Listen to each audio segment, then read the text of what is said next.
Sesc Cultura ao Quadrado hoje recebe a Cia Lumiato, Tiago Bressani e Soledad Garcia. Muito obrigada pela presença aqui no Sesc Cultura ao Quadrado.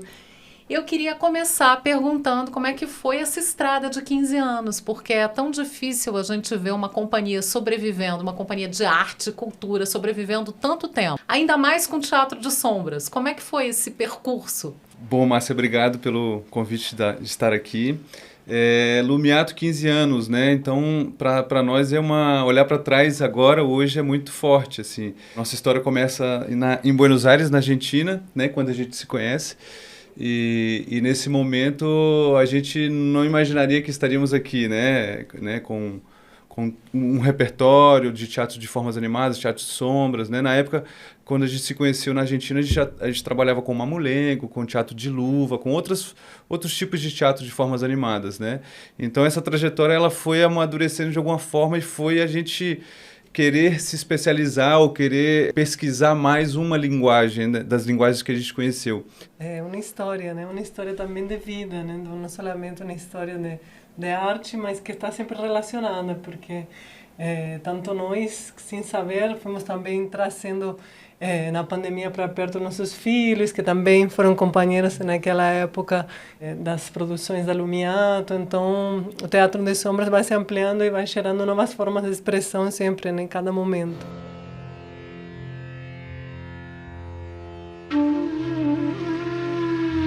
Como é que foi que esse teatro encantou vocês e vocês resolveram ir para esse caminho? Porque, como você falou, teve Mamulengo, teve outras manifestações aí, e quem arrebatou vocês foi o Teatro de Sombras. Como é que foi esse arrebatamento?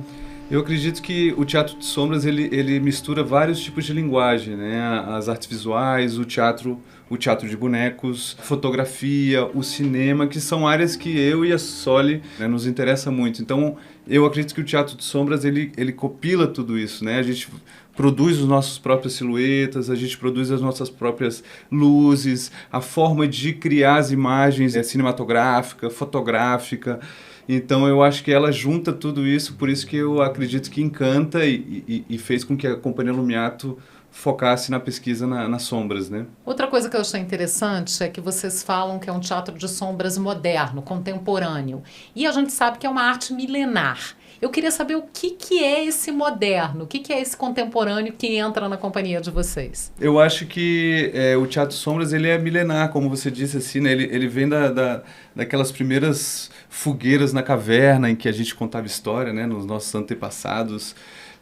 Já tinha projeção de sombra na pedra, então eu acredito que traz essa identificação com as pessoas, né? Mas a gente traz o moderno justamente a possibilidade de trabalhar com todos os elementos, com a tela, com o corpo do ator, da atriz, com a fonte de luz, com o objeto, e utilizar todos esses elementos para criar uma cena. Então eu acredito que a modernidade e a contemporaneidade tem a ver com isso também, com a criação das imagens, as temáticas que escolhemos também para criar os espetáculos. Inclusive a dramaturgia em si mesma, até como se pensa a dramaturgia já inclui, né, todos os elementos. Então, quando a gente fala em dramaturgia em Teatro de Sombras, não está falando somente de uma escrita, como normalmente se pensa um texto dramatúrgico para teatro, né, de ator, no qual se pensa muito mais a fala. No Teatro de Sombras a gente pensa em imagens, então como está construída, né, essa cena, através da tela, qual é o formato dessa tela, qual é a imagem que vai ser transmitida, a cor, né, da luz também. Então todos esses elementos vão compondo para gerar, né, esse clima. E o Teatro de Sombras contemporâneo pensa em todos esses elementos, né, não somente em ficar atrás como era tradicionalmente, né, com essa fogueira atrás do pano e a gente se escondendo, né, um pouco como a gente também começou, sempre um pouco mais escondidos, que é um pouco, desde meu ponto de vista, confortável. Também gostava muito dessa forma, né, de ficar atrás. Isso é um pouquinho de timidez também, né? Sim. E agora vocês aparecem mais, vocês interagem mais ali no momento da apresentação. Sim, exatamente. Cada um dos espetáculos foi cada vez mais, né? Em Yara a gente aparecia em alguns momentos, em Dois Mundos a gente já estava o tempo todo, né, à vista do público, e agora nessa última proposta a gente já encarna, né, os próprios personagens e ao mesmo tempo projeta, então já é outra proposta também. As propostas vão sendo mudadas, né, enquanto a gente vai pensando também essas formas de criar.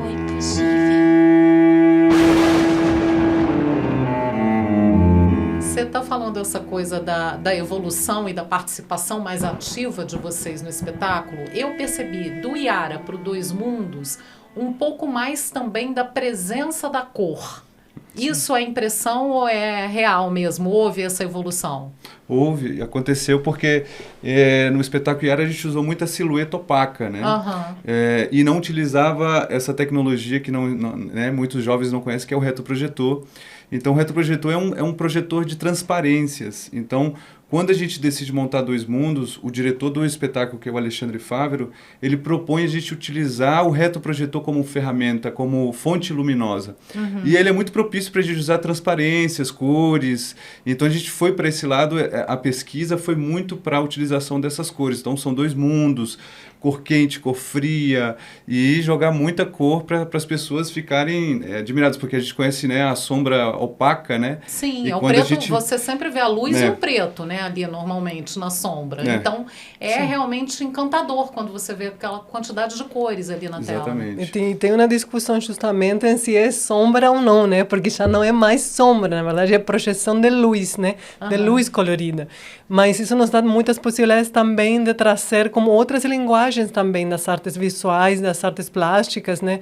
A gente se inspira muito nas artes plásticas em geral, vários artistas que trazem como referências para depois a gente estar construindo esses materiais que serão projetados nos espetáculos. Que interessante, né? Porque entram várias artes mesmo. E a música, que é também um personagem muito importante, né, dentro da peça. Com certeza, como a companhia ela tem essa forma de trabalhar que é sem texto, né? Sem a palavra, sem o texto. A forma que a gente trabalha é a imagem e a sonoridade, a música, o ambiente, né? Então, tanto Yara como Dois Mundos, a gente teve a participação do Matheus Ferrari, né? A música dele. Que é um super músico, querido na cidade, participa agora do De Grude, né? Por isso, então, uma alegria enorme, assim, trabalhar com ele, com o Marcelo Dalcol, que é uma dupla, né? Eles dois trabalhando, então foi muito importante a percepção deles também, né? Entenderem como a gente queria trabalhar essa sonoridade. E agora no Desconstrução com a Fernanda Cabral, que também outra fantástica, outra querida da cidade, só as pérolas de Brasília.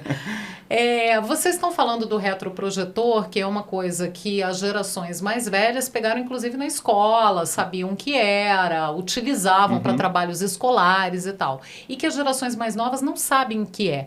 Tem esse estranhamento, isso é de propósito também, trazer esses elementos, às vezes, que vão causar esse estranhamento nas novas gerações? Sim, é verdade. Quando a gente termina o espetáculo, principalmente Dois Mundos, né, que a gente usa retroprojetor, eles ficam assim... Que é isso? Querendo saber o que é, né? A gente fala, esse aqui é o avô do Data Show, né?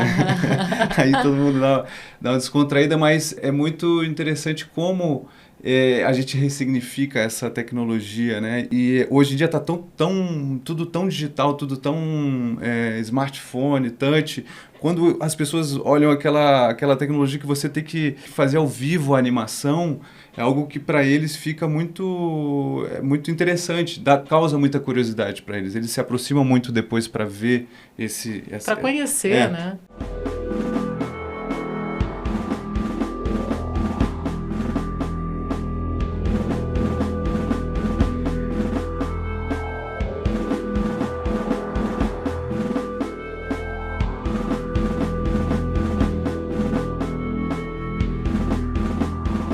Além do retroprojetor, tem outros elementos. Sim, a gente trabalha com luzes também que são construídas pela companhia, por Thiago especificamente, que são projetores de mão, né, que são halógenos também. A luz halógena, diferente da luz LED, é uma luz quente, né? Então traz outro clima também para a cena, né? A gente está agora muito mais acostumado a trabalhar com luz LED, né? Porque a ganhar no mercado e cada vez a gente tem mais dificuldades de encontrar os elementos que a gente precisa para construir essas luzes, por exemplo, né? E também, por exemplo, agora estamos trabalhando com projetor de slide, de fotografias, né? É uma coisa da minha infância. Projetor de slide é da minha infância. De nossa infância. A gente entrega a idade, assim. Exatamente. Mas não tem jeito. Sim, existe como um inconsciente coletivo, eu acho, alguma coisa de que isso existiu e apesar de eles não ter vivenciado isso, sabem em algum lugar que isso existia anteriormente e que era para projetar. Então, esses elementos, esses objetos colocados na cena também traz uma memória emotiva para o espectador, né? Então, a gente também traz isso, trabalha com isso, com essa memória emotiva e com a qualidade da luz. Essa qualidade da luz, que tem um pouco desse teatro de sombra milenar, né? No fundo, a gente traz, né? Essa memória do teatro de sombras que está muito longe do todo o digital, né? Atual, né? Então, a gente tem que... É um contraste. É um contraste. Imenso. Um contraste. Eu queria que vocês falassem um pouco do novo projeto, que é Desconstrução da Memória, que além de toda essa mistura das artes, ainda entra fotografia, costura na fotografia. Eu queria que vocês explicassem um pouquinho. A gente estava muito querendo trabalhar com essa questão da memória, das gerações, né? E da questão da história familiar também, né? Também porque a gente estava inspirado um pouco no irmão mais velho de Thiago, que é artista visual e que trabalha também com a intervenção no arquivo familiar, né? Diego Bressani. Não, o Diego, não, é o Bruno. Não, é o Bruno. É porque eu tenho um outro irmão que ele é artista também visual. Fotógrafo, só que ele mora no México.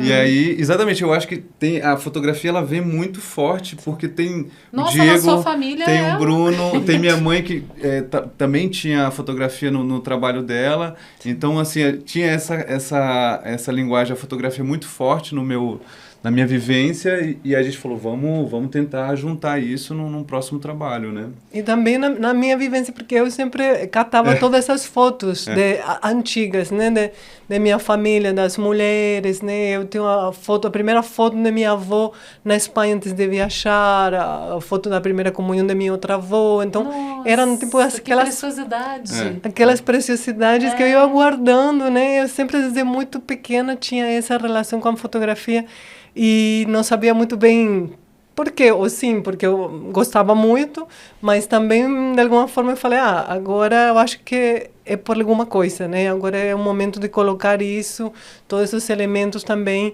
dentro desse trabalho, né? Um pouco inspirados também no trabalho de Bruno, a gente começa a trabalhar com o elemento da costura, por a questão de que minhas duas avós eram costureiras, né? Então, a gente trabalha... Então tem uma memória afetiva familiar fortíssima nesse trabalho. Muito, muito forte. Para minha mãe, né? Que, na verdade, essa é minha mãe, né? Que aparece e ela fala, para mim é diferente quando eu vejo todo o material que vocês mandam, os vídeos, as fotos, porque eu estou vendo a minha própria história, né? Então, é uma história que está inspirada nas histórias das mulheres da família, mas é uma ficção, ou seja, é uma ficção inspirada em um biodrama, digamos, numa história biodramática.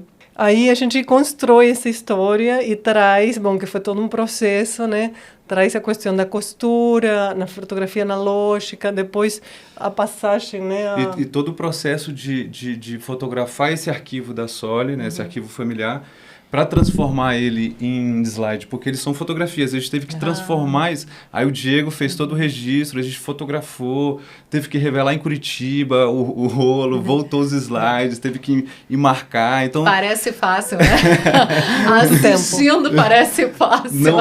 Não bota no drive e pronto, não, é mandar, é voltar, então tem todo esse processo artesanal mesmo, né? Assim como essa construção dos personagens dos dois mundos, do Yara, é tudo muito artesanal mesmo, feito por vocês ali, milímetro a milímetro. Exatamente. Eu acho que o público ele se identifica muito com isso. Eu acho que o digital é importante, eu acho que a tecnologia é super importante pra gente, mas a gente também voltar e trazer essa memória, né? Olha aqui, olha como é que não era, perder, né? Não perder isso. Então a gente faz nesse trabalho de discussão, a gente faz uma exposição com o retroprojetor, o projetor de slide. Então o público pode apertar ali no controle e passar o carrossel e ver esse funcionando aquilo ali.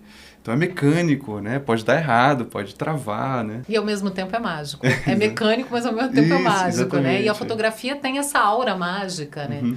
De eternizar os momentos, de trazer toda essa memória afetiva e esses sentimentos que a gente cultivou ou viveu, né? Então a fotografia é muito forte nisso.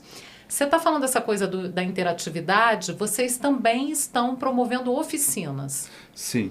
Como é que é essa oficina de vocês? A oficina que a Companhia Lumiato propõe, né, que é o Sombra em Cena, é uma oficina que é feita para pessoas que já trabalham com teatro, ou querem conhecer o teatro de sombras, ou são cineastas, artistas visuais, né? A gente também abre isso, amplia, né, não só para pessoas que trabalham com teatro, para justamente poder ter essa troca. Então, a oficina é para pessoas que já trabalham, né? Não é uma oficina para criança, é uma oficina para adultos. Né? Ela tem duração de 8 horas, uma oficina muito rápida, assim, um intensivo, para que a gente mostre os elementos básicos de composição de cena, com a luz, como é que a gente vai entrar dentro de uma luz, como é que a gente trabalha, se encontra com essa sombra poética, né? Porque a sombra, ela está aí o dia inteiro com a gente, né? Quando tem sol, né? À noite ela está guardadinha, mas como a gente se encontra com essa sombra poética, né? Como a gente vai utilizar ela em cena. Então, mais ou menos é a proposta da oficina. E não tem oficina para criança, só para adulto? A gente teve uma proposta no SESI Lab, na abertura do SESI Lab, a gente fez um espaço chamado Espaço Sombra, que era um espaço interativo com teatro de sombras. E aí a gente botava retroprojetor, claro que a gente estava junto, com líquidos, então tinha cores, eles podiam pegar lanternas para iluminar, fazer sombra. Então a gente tem esse espaço sombra, que é um espaço interativo para crianças. E teve uma experiência dessa interatividade também no Sesc de Ceilândia? Sim, mas essa foi também a mesma experiência que é desconstrução. Porque, na verdade, desconstrução da memória é uma abertura de processo do espetáculo que vai estrear no final do ano, que é Memória Matriz. Então, ele abre o processo com uma exposição interativa. Então, nessa exposição, você pode ver toda a intervenção das fotografias costuradas, depois estão expostos os vestidos que minha avó tinha costurado em outras épocas, mas também tem intervenções da temática que a gente está trabalhando, sobre a intimidade do feminino, né? Então, a gente trabalha em cada um dos espaços. Depois tem também o retroprojetor, que tem várias silhuetas simbólicas, que tem a ver com a história também que vai ser contada. E tem um projetor de slide, que também as pessoas podem ir vendo propagandas do momento histórico em que está ambientado o espetáculo. Então, cada um dos espaços interativos, alguns interativos e outros expositivos, contam o processo criativo do que vai ser estrenado no final do ano. E como é que foi a receptividade do público nessa experiência lá no Sesc? Como é que o público reage? Eu acredito que pelo formato de ter uma exposição, e logo após a exposição a gente deixa ali o público meia hora e depois a gente faz uma performance, que são 15 minutos desse espetáculo, né, que vai estrear. Eu acredito que as pessoas ficaram muito impactadas com conhecer o processo, né, com abrir o processo e ver como era feito, como foi feito isso, né. Então a gente teve um retorno muito positivo das pessoas que assistiram, do fato de ter visto a exposição antes e assistir uma cena depois, né? Então teve um retorno assim muito forte, assim, muito forte, e sobre o que significava a desconstrução da memória mesmo, né? Porque na exposição você vê como cada lugar é deconstruído, né? Não é a memória, digamos, no sentido sem intervenção, é a memória com aquela intervenção que faz que ela mude, porque a memória, na verdade, é uma coisa muito subjetiva, né? Muito. Então, cada um vai guardar uma coisa diferente dessa própria história.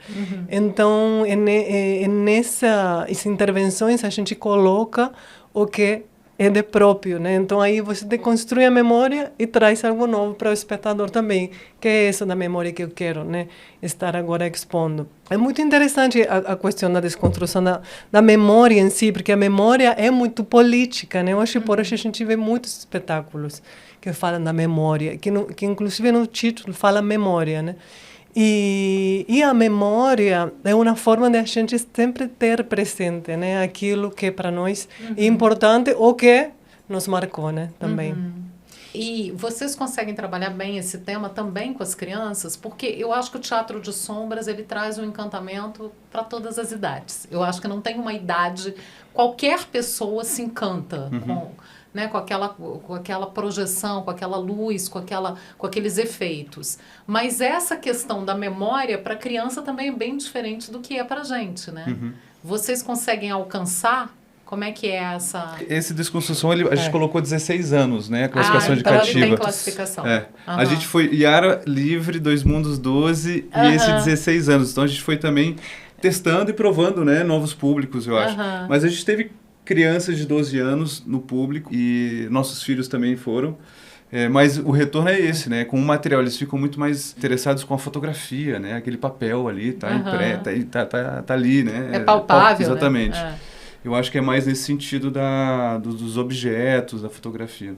Mas a questão da desconstrução que a gente estava pensando, faz pouco tempo atrás, que a gente falava que sim, talvez ter tanta consciência disso, a gente trabalhava já com a desconstrução da memória desde Yara, né? Porque a Yara a gente traz uma história dos povos originários, mas que atualmente a gente conhece desde um lugar muito folclórico.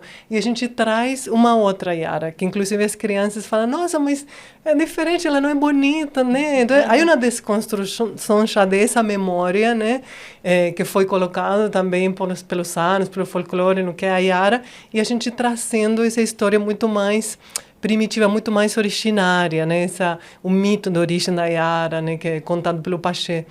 E em Dois Mundos também, né? A gente traz, né, a história da invasão da América também, tentando justamente trazer essa memória do dia 12 de outubro, que no resto da Latinoamérica também é o dia da memória, né? Um dia da diversidade cultural. Da diversidade cultural. Aqui no Brasil a gente tem um dia das crianças e a padroeira, né? No resto da América Latina, dia 12 de outubro é o dia que chega Colón. Então, no momento, quando a Sônia era criança, se era o dia da raça. O dia da né? raça. Hoje em dia é o dia da resistência, o dia da diversidade cultural. Então, por isso que Dois Mundos veio também, por um questionamento da Soli no sentido de que 12 de outubro, né, aqui é diferente, né? Então... E que em todos os lugares, né, sempre foi um pouco apagado, né, essa história. Em toda a Latinoamérica, igual, né, foi apagada.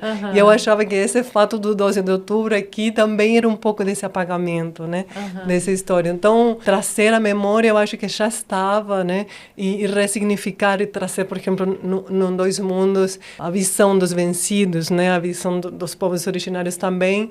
Então, sempre a gente traz, de alguma forma, essa memória de uma forma consciente ou inconsciente, né?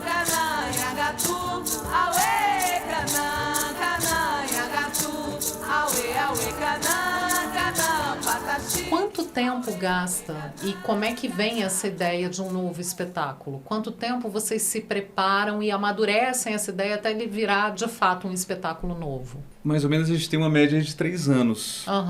Por exemplo, Desconstrução começou em 2020, né?